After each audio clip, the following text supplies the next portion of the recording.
The international geopolitical theater just handed Kenya a script that is both shocking and deeply controversial.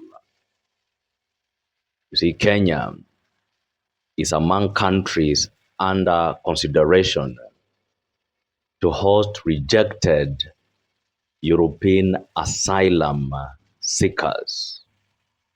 Yes, you heard that correctly. You see, a coalition of 5 European Union nations, led by Netherlands, led by Germany, led by Austria, led by Denmark and Greece, is actively eyeing Kenya as a prime dumping ground, or what they politely call a return hub for migrants they have completely rejected. Allow me to break this down using practical wisdom and some bit of humor. You see, to understand what is happening here, I want you to imagine you are dating someone wealthy who lives across town. They constantly boast about their massive mansion, their high standards, and their impeccable class. But the moment an invited guest show up at their door looking for help, instead of taking them into their own guest room, they call you up and say, "Hey babe, I don't want these people in my house. Can I pay your rent this month if you let them sleep on your living room couch instead?" That is exactly how Europe is treating Kenya. They want the prestige of strict borders, but want to outsource the messy human consequences to Africa.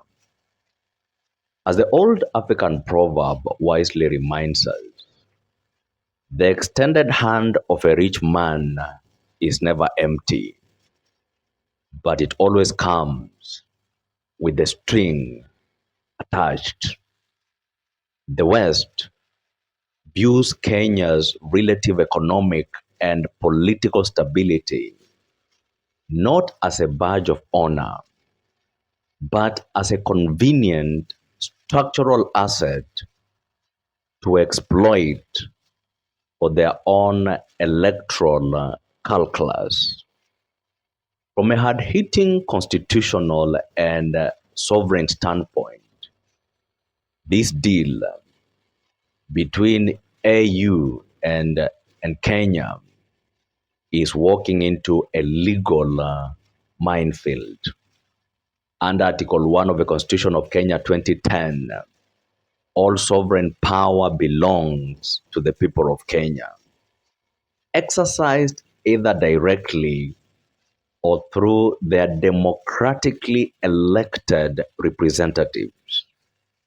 You see, nowhere in that sacred document does it say that our territory can be leased out as a commercial processing center for foreign nations trying to dodge international human rights obligations. Furthermore, Article 2.5 and 2.6 state that the general rules of international law and any treaty ratified by Kenya shall form part of the law of Kenya. You see, this includes the 1951 Refugee Convention and its core principle of non-refoulement. If Kenya accepts people who have been rejected by Europe, what happens when their home countries refuse to take them back from Nairobi? You see, Kenya risks becoming a permanent holding pen for individuals caught in a legal limbo, severely straining our local resources.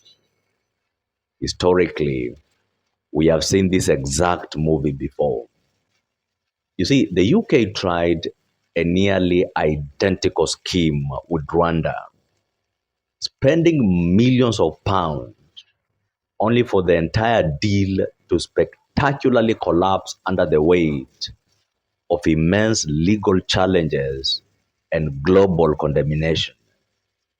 For Kenya to willingly step into the very same trap that the rest of the world has flagged as an absolute human rights disaster is a massive gamble. We must close this analysis with a profound piece of African wisdom. You see, a visitor cannot move the furniture around unless the host has lost his self respect. By entertaining these discussions, the administration in the Republic of Kenya risks signaling to the world that Kenya's foreign policy is entirely transactional. That for the right price, we are willing to serve as Europe's outsourced security guard, while our leaders smile for international photos. The citizens are left asking why our borders, why our legal frameworks, why our national dignity are being weighed on a European scale. You see, this is no longer just a migration debate. It is a high stakes test of Kenyan sovereignty. Will we stand firm on our constitutional principles, or will we let our country become a return hub for the unwanted? See, the entire world is watching. My name is Bigeti.